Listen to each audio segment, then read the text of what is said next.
ஓம் நம சிவாய சிவாய நம ஓம். ஓம் நம சிவாய சிவாய நம ஓம். சிவாய நம ஓம் ஹராய நம ஓம். சிவாய நம ஓம் ஹராய நம ஓம். ஓம் நம சிவாய சிவாய நம ஓம். சிவாய நம ஓம் ஹராய நம ஓம்.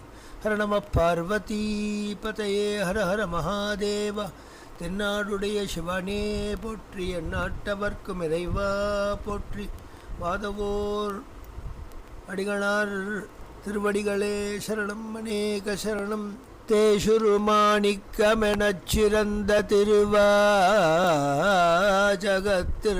பேசு திரு சிவபுராணத்தவர் பெருமை சொல்லி ஈஷர் தமக்கு இயல்பான திருநாம முதலவையும் ஆசரவே வாழ்கவென வாழ்த்துகின்ற அருட்குறிப்பாம். முக்தி நெறி பெரு நெறி அறியும் மொழி போற்றி திரு அகவல் சத்திய ஞான தருதேசிகர் மோகம் சதகமதாமிதை தலையுள் இத்தை உலகினை அகற்றி விடாமலெனையாண்டு அருளென்றத்தாரிந்திட நீத்தல் விண்ணப்பம் மறைந்ததுவாம். மாணிக்கவாசக பெருந்தகையார் அவரை காண ஒரு நாள் நள்ளிரவு ஒரு சிவனடியார் வருகின்றார். மகத்தான தேஜஸுடையவராக இருக்கின்றார். அப்பா மணிவாச்சகா, உன் வாயிலிருந்து உயர்ந்ததான தமிழ் பாயிரங்கள் கொட்டுகின்றனவே, அதை நான் கேட்க வேண்டும் என்றார். அன்று முதல் அவர் பாடிய அனைத்தையும் அவர் பாடலானார். சற்று நேரம் தன் ஞாபகம் வந்து திரும்பி பார்த்தால் அந்த கிழவர் பொறுமையாக அனைத்தையும் ஒலைப்படுத்திய வண்ணம் இருக்கின்றார். சுவாமி, தங்கள் தேகத்தை வருந்தி இவற்றை எழுத வேண்டுமா என்று கேட்க, நீ சொல்லப்பா, நான் படித்து மகிழ்வேன் என்று அவர் கூற, அவ்வாறு தன் தேகத்தை வருத்தி அகோராத்திரம் அவர் சொல்ல சொல்ல ஆச்சரியத்தின் எல்லையே எட்டினார் இறைவன். அந்த உருவத்திலே வந்திருந்த கிழவராக அவ்வனைத்தையும் சொல்லி இறைவனே அந்தனர் வடிவில் வந்து மாணிக்கவாசகர் அருளிய திருவாசகத்தை தம் திருக்கையால் எழுதினார். பாவை பாடிய பாயால் கோவை பாடுக என்று அருளியமையால் மாணிக்கவாசகர் திருக்கோவையாரை பாடி அருளினார். இதனை இறைவனே எழுதி சிற்றம்பலம் உடையான் என்று கையொப்பமிட்டு மகிழ்ந்தனன். இவ்விரண்டு நூல்களும் பொருள் யாதென்று வினவ நடராச பெருமானையே சுட்டி காட்டினார் என்று இவரது வரலாற்று பெருமை.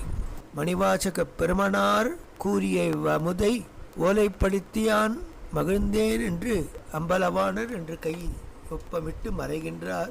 இவர் காணும் பொழுதே அவர் மழைய தன்னிலையை இழந்தார். மணிவாசக பெருமானார் அவர் சென்ற திக்கை நோக்கி நமஸ்கரிக்கின்றார். அப்பா, தாங்கள் இதை செய்ய வேண்டுமா? அத்துணை மகத்துவமானதா என்னுடைய பிதற்றல் என்று மேலும் அவருடைய மரக்கருணையை நினைத்து உருகுகின்றார். 10 இவர் பாடும்பொழுது உயிருண்ணி 10 என்று ஓரிடத்திலே இதன் பெருமையை கூற முற்போமாகில், இழைத்தேனில் வாக்கை பொறுத்து இனி கணமும் பொறுக்கலேன் ஏழை என ஏழையேனை குழைப்பதேன் பிழை பொறுத்தாளென இறங்கி கூறுதலே குழைத்த 10 தழைத்து வளர் பேரின்பர் தானாகி உயிர் தோன்றா தன்மையாய்த்து உன் பொழித்து நிறைவை பெறுதல் உயிருண்ணி 10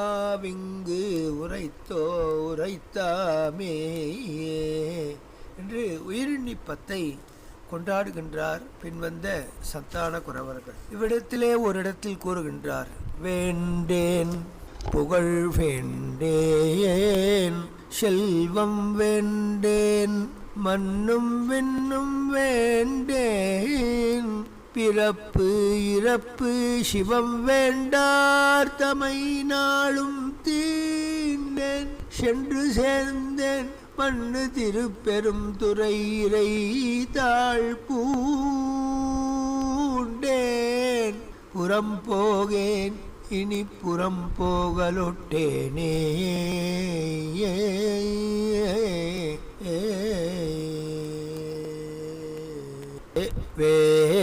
வேண்டேன் புகழ் வேண்டேன்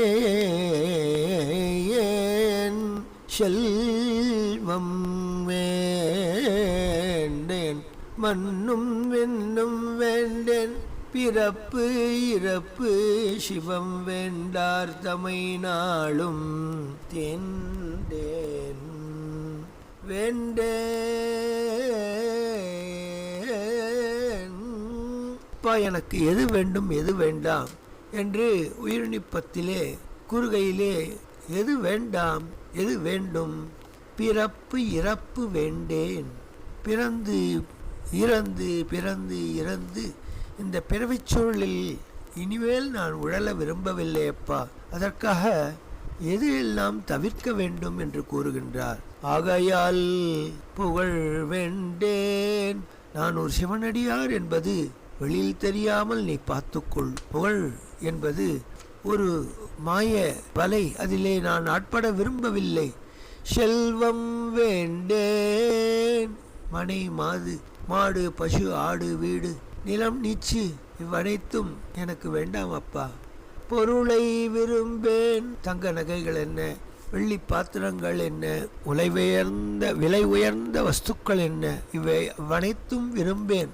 மண்ணும் விண்ணும் வேண்டேன். சரி, மண்ணுலகத்தில் தான் வேண்டாம், விண்ணுலக வாழ்க்கையாவது நீ பெறுவாயா என்று இறைவன் கேட்க, விண்ணுலக வாழ்க்கையும் விரும்பேன். வேண்டாம் அப்பா என்கின்றார். அப்ப வேறு என்ன வேண்டும்? சிவம் வேண்டார் தமை ஒரு நாளும் தீண்டேன். பரமசிவனை விரும்பாத, அவரை புறக்கணிக்கின்ற மாக்கள் எவரே ஆயினும், அவன் அரசே ஆனாலும் நான் அவனை தவிர்ப்பேன். அரசனை நீ பகைத்துக் கொள்வாயா? அப்படி என்றால் உன் தலை உன் சரீரத்தில் இருக்காதே. புள்ளில் வாழறவு மஞ்சேன் பொய்யர்தம் மெய்யும் மஞ்சேன் கற்றைவார் சடையன் நன்னல் கண்ணுதல் பாதம் நன்னி மற்றும் ஒரு தெய்வம் தன்னை ஒன்றென்று நினைந்து எம் பெம்மார்க்கு அறிவிலாதவரை கண்டால் அம்மனான் அஞ்சுமாரே. கொடும் விஷநாகங்கள் புற்றிலே இருக்க அதை நான் கண்டு அஞ்ச மாட்டேன். பொய்யர் மெய்யராக நடித்தால் அதற்கும் நான் கவலைப்பட மாட்டேன். கற்றைவார் சடையம் அண்ணல் திருவடியை நினைக்காது மற்றொரு தெய்வம் உண்டு என்று கூறுவார். தன்னை நினைத்தால் அதுதான் எனக்கு பயமாக இருக்கின்றது என்கின்றார். சிவர் வேண்டாம் என்று கூறுகின்றவர் பக்கமே நான் திரும்ப மாட்டேன் என்கின்றார். சிவத்தை விரும்பாத புறத்தாரை நாளும் தீண்டேன். ஒரு நாளும் அந்த பக்கமே திரும்ப மாட்டேன், தொடமாட்டேன் என்கின்றார். நிலை பெற்ற திருப்பெருந்துறை இறைத்தாள் சென்று சேர்ந்தேன். நீடித்த சுகத்தை தரக்கூடிய, ஆத்மானுபவத்தை தரக்கூடிய, ஆத்ம ஞானத்தை தரக்கூடிய, ஆனந்த செறிவை தரக்கூடிய, ஆனந்த செல்வத்தை தரக்கூடிய என் பெருமான் திருப்பெருந்துறை இறைவன் திருத்தாள் தனை சென்று சேர்ந்தேன். அப்பா, நான் செய்த பூர்வ புண்ணிய வசத்தால் உன் திருவடி நிழலை நான் பற்றி கொண்டேன். அந்த பதச்சாயா சுகாபர்த்து என்றபடி அந்த திருவடி நிழல் தருகின்ற சுகம் இந்த வறண்ட பாலைவனத்தமாகிய வாழ்க்கையிலே வாடி வதங்கி துவண்டு போன எனக்கு அந்த திருவடி நிழல் தருகின்ற சுகம், ஆஹா, அது அனுபவித்தவர்களுக்கே தெரியும். கண்டவர் வெண்டிலர் வெண்டவர் கண்டிலர் என்ற உயர்ந்த அந்த சுகானுபவத்தை நான் சென்று அடைந்தேன், பூண்டேன். அதனையே என் அணிகளாக பூண்டு இறைவன் திருத்தாள் திருவடி நிழலையே நான் அணிந்து கொண்டேன். இனி புறம் போகேன்.